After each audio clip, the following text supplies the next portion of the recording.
जय हिंद साथियों, स्वागत है आप सभी का हमारे YouTube चैनल पर। हम लेकर आ चुके हैं यूनिट 1 मैकेनिकल वाइब्रेशन के न्यूमेरिकल क्वेश्चन, जो कि आपके आरजीपीवी एग्जाम में इंपॉर्टेंट रहने वाले हैं। पहला जो क्वेश्चन है आप इस तरीके से आप देखेंगे तो यहाँ पर जो है ना थ्योरी क्वेश्चन बहुत ही कम आने वाले हैं, न्यूमेरिकल क्वेश्चन बहुत ज़्यादा आएंगे। इस तरीके से आपका जो न्यूमेरिकल क्वेश्चन रहने वाला है, जो कि इंपॉर्टेंट क्वेश्चन है। अधिकतर यह क्वेश्चन पूछा गया है, जो कि 2016 में भी ये क्वेश्चन आया हुआ था। हमने ऑलरेडी चेक कर आपके लिए क्वेश्चन लेकर आए हुए हैं। यहाँ पे आप देखेंगे तो यहाँ पर लिखा हुआ है the cord can be assumed inextensible in the spring mass pulley system. ठीक है, स्प्रिंग मास पुल्ली सिस्टम के बारे में इसमें आपको क्वेश्चन पूछा गया है, जो कि यहाँ देख सकते हैं डायग्राम में इस टाइप से रहने वाला है। ठीक है, इसका अगर देखिए, find the natural frequency of the vibration if mass and is displacement slightly and released use energy method. ठीक है, यहाँ पर जो है आपको नेचुरल फ्रीक्वेंसी निकालनी है, वाइब्रेशन मेथड की डिस्प्लेसमेंट निकालना है और रिलीज्ड एनर्जी मेथड आपको निकालनी होगी। ठीक है, तो कितनी रहने वाली देखते हैं आप। इस तरीके से पहले तो इस डायग्राम को देख लीजिए। डायग्राम में क्या हुआ है देखिए आप, ये इस तरीके से वेट इधर लगाया गया है, ये पुल्ली है, ये पुल्ली है। यहाँ पर इस तरीके से स्प्रिंग के माध्यम से चल रहा है, वाई इसको खींचा जा रहा है स्प्रिंग के माध्यम से। ठीक है, यहाँ पर भी स्प्रिंग लगा हुआ है, यहाँ पर ये जॉइंट है एंड यहाँ पर जॉइंट। ठीक है, और ये है पुल्ली। इस तरीके यहाँ पर जो रस्सी लगी हुई है इससे खींचा जा रहा है, ये वेट है, इस तरीके से ऊपर नीचे होता रहेगा। ठीक है, इस टाइप से दोनों तरफ से ये फिक्स है।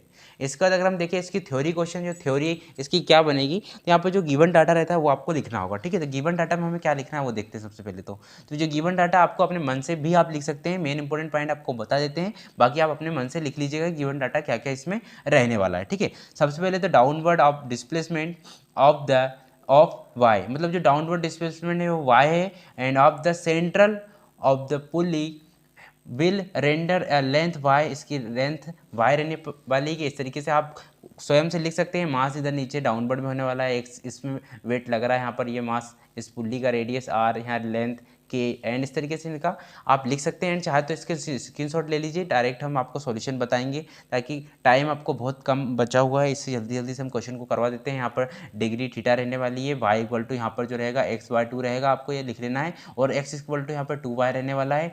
एंड यहाँ पर अगर हम देखें तो जो बाकी चीज़ें इस तरीके से रहने वाली है। ठीक है, इस तरीके से इंपॉर्टेंट क्वेश्चन है। एंड स्टार्ट करते हैं, देखते हैं इस तरीके से आपको सॉल्यूशन क्या बनकर आएगा। तो सबसे पहले तो एक इसमें फार्मूला बनेगा जो कि थीटा के इक्वल टू रहेगा, तो वो हम लिख लेते हैं सबसे पहले। तो यहाँ पर जो आएगा थीटा के इक्वल टू क्या रहेगा, तो थीटा इक्वल टू यहाँ पर हो जाएगा आपका y/r।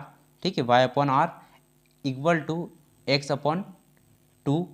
अब हमने ऐसा क्यों लिखा आपको बताते हैं। सबसे पहले तो y/r इसलिए लिखा है कि ये y/r, ये y हो जाएगा, इसके बटे में r आ जाएगा। ठीक है, यहाँ पर जो x है, इस x के बटे में 2r आना चाहिए, मतलब ये इसकी लेंथ ये दुगनी होती है, तो यहाँ पर 2 × r करेंगे बटे में, तो इस तरीके से बन जाएगा। ठीक है, इसके बाद हम निकालेंगे यहाँ पर total energy of the system. ठीक है, total kinetic energy of the system, इस सिस्टम की टोटल हम काइनेटिक एनर्जी निकालेंगे, इसका सॉल्यूशन करेंगे। सो गाइस, सबसे पहले हम यहाँ निकालेंगे आपकी टोटल काइनेटिक एनर्जी। तो यहाँ पे हम निकल लेते हैं सबसे पहले नाउ टोटल काइनेटिक एनर्जी। ठीक है, तो इस तरीके से आपको निकालना होगा, और ये क्वेश्चन इस तरीके से ही स्टार्ट होगा। अगर आप दूसरी तरीके से स्टार्ट करेंगे तो आप सॉल्यूशन नहीं मिल पाएगा। ठीक है, सबसे पहले हम निकालेंगे टोटल काइनेटिक एनर्जी। ठीक है, इन द सिस्टम।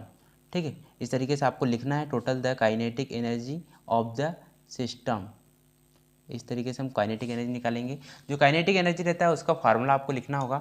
तो यहाँ पर काइनेटिक एनर्जी का फार्मूला हो जाएगा K of T, total kinetic energy. ठीक है, टोटल काइनेटिक एनर्जी।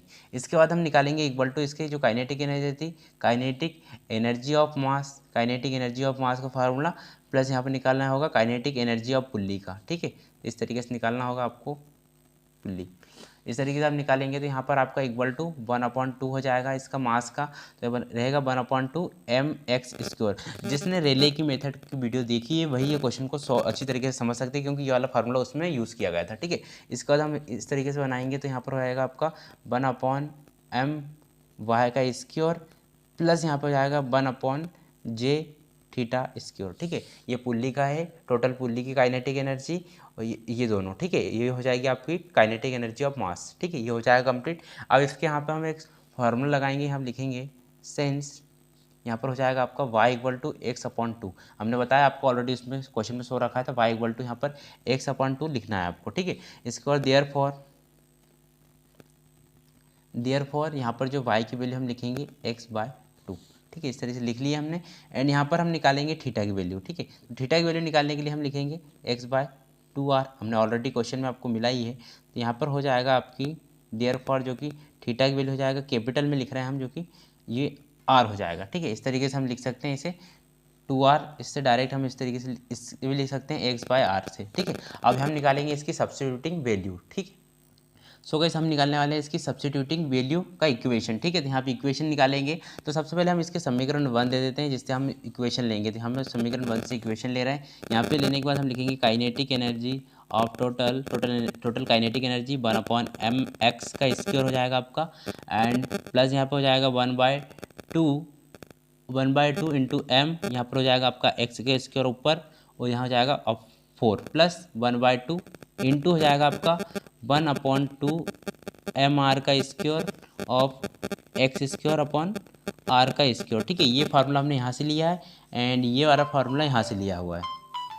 इस तरीके से हमने दोनों फार्मूले को यहाँ से ले लिए एंड इसका स्टार्ट करते हैं। स्टार्ट करने के बाद यहाँ पर इस तरीके से फार्मूला आपका बन जाएगा। ठीक है, यहाँ तक आप तो मेन हो गया आपकी सब्स्टिट्यूटिंग वैल्यू। आप सब्स्टिट्यूटिंग वैल्यू को फुल फार्मूला क्या बनेगा, तो सब्स्टिट्यूटिंग वैल्यू को जो इन दोनों का पूरा सॉल्यूशन बनेगा आपका 1/2 mx स्क्वायर वैसा का वैसा रहेगा। ठीक है, मेन बनकर क्या आएगा, यहाँ पर जो बनकर आएगा 3/8 हो जाएगा और यहाँ पे m x की स्क्वायर हो जाएगा। ठीक है, बस इस तरीके से ये फार्मूला बनेगा, ये इंपॉर्टेंट इस पर रहने वाला है। इसको हम देंगे सेकंड इक्वेशन। ठीक है, इसके बाद देने के बाद हम निकालेंगे टोटल पोटेंशियल एनर्जी। ठीक है, इस तरीके से आप निकालिए। आप यहाँ निकालेंगे हम टोटल पोटेंशियल एनर्जी, तो हम लिखेंगे टोटल पोटेंशियल एनर्जी।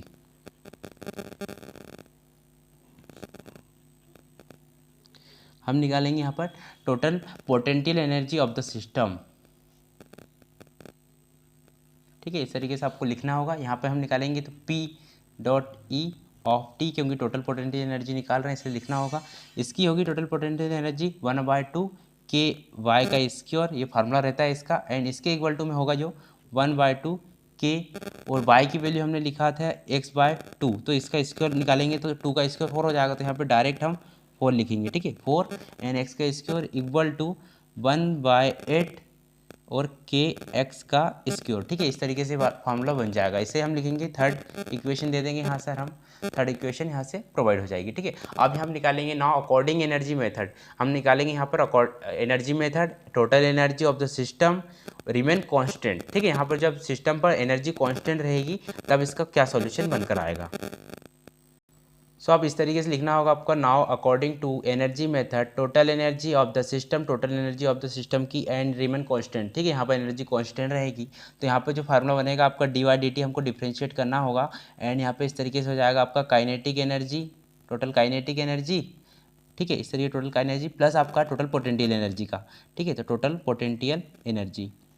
ठीक है, इस तरीके से इक्वल टू इसे 0 के लेंगे, एंड यहाँ पर जो हम इसका मैक्सिमम और मिनिमम निकालेंगे। ठीक है, तो यहाँ पे हो जाएगा आपका m XX मैक्सिमम के लिए, एंड यहाँ पे जो होगा आपका मैक्सिमम होगा प्लस 3/4 मैक्सिमम प्लस 1/4 काइनेटिक, ये काइनेटिक एनर्जी का है। ठीक है, इस तरीके से आपको दोनों का हो जाएगा सॉल्यूशन। ठीक है, तो यहाँ पर जो हमारा बनकर आएगा सॉल्यूशन, इस तरीके से ये फार्मूला होगा, एंड इस तरीके से आएगा आपका m + 3/4 इंटू m। ठीक है, जिन बच्चों ने रेनॉल्ड मेथड, रेले की मेथड का फार्मूला नहीं देखा है वो पहले जाकर वीडियो को देखें, तभी आपको न्यूमेरिकल सॉल्यूशन समझ में आएगा। ठीक है, इस तरीके से बनेगा m ऑफ 3/4 इंटू, यहाँ पर m हो जाएगा, यहाँ पर इंटू x हो जाएगा। ठीक है, क्योंकि यहाँ पर जो इस तरीके से पॉइंट रखाएंगे इनके ऊपर, और यहाँ पे आप समझ लीजिए इस तरीके से पॉइंट का एक मेथड रहता है इन दोनों पर। ठीक है, इस तरीके से हो जाएगा। ठीक है, तो यहाँ पर हो जाएगा x1 x2, तो x2 इंटू में यहाँ पर रहेगा x2 इंटू, एंड यहाँ पर होगा प्लस 1/4 इंटू के यक्स, इसके ऊपर रहेगी सिंगल पॉइंट मतलब 1 इक्वल टू 0। ठीक है, इस तरीके से निकल जाएगा सॉल्यूशन इसका, ये सॉल्यूशन इसका इस तरीके से बनेगा। अब निकालेंगे यहाँ से नेचुरल फ्रीक्वेंसी, और जो कि इस क्वेश्चन का लास्ट स्टेप रहने वाली है। ठीक है, नेचुरल फ्रीक्वेंसी का फार्मूला अगर आपको नहीं पता है तो ऑलरेडी हमने बताया है पहले भी, FN वाला और WN वाला। ठीक है, तो दोनों आप पहले जाके उस वीडियो को देखें, तभी आपको नेचुरल फ्रीक्वेंसी का फार्मूला पता लगेगा। ठीक है, तो हम यूज़ करेंगे नेचुरल फ्रीक्वेंसी का फार्मूला, तब आपको यहाँ सॉल्यूशन मिल जाएगा। ठीक है, तो यहाँ हम निकालेंगे नेचुरल फ्रीक्वेंसी। सो इस तरीके से आपकी नेचुरल फ्रीक्वेंसी निकलेगी। 10 natural frequency of the system will be, WN से हम नेचुरल फ्रीक्वेंसी को शो करेंगे क्योंकि वेट निकालना है, एंड यहाँ पर जो हम रूट फार्मूला लगता है K/M वाला फार्मूला। ठीक है, आपको याद हो तो यहाँ पर K की वैल्यू हम रखेंगे K/4, एंड यहाँ पर लिखेंगे हम m + 3/4 इंटू M। ठीक है, तो इस तरीके से सॉल्यूशन बनेगा, तो जब हम इसका सॉल्यूशन फुल करेंगे तो यहाँ पर हो जाएगा K ऑफ इसका हो जाएगा 4m + 3m। ठीक है, इनको सॉल्यूशन करेंगे जो आएगा 4m + 3m रेडियस पर सेकेंड एंड आंसर इसका हो जाएगा। ठीक है, ये न्यूमेरिकल क्वेश्चन का आंसर ये हो जाएगा। मिलते हैं कि नेक्स्ट न्यूमेरिकल क्वेश्चन के साथ, जो कि आपकी आरजीपी एग्जाम से इंपॉर्टेंट रहेगा। तब तक के लिए जय हिंद, जय भारत, वंदे मातरम। वीडियो अच्छी लगी वीडियो को लाइक जरूर करें, चैनल को सब्सक्राइब करके वीडियो को शेयर करें, वीडियो में कमेंट करें कि वीडियो आपको कैसी लगी है, आपको समझ में आ रहा है नहीं आ रहा है। ठीक है।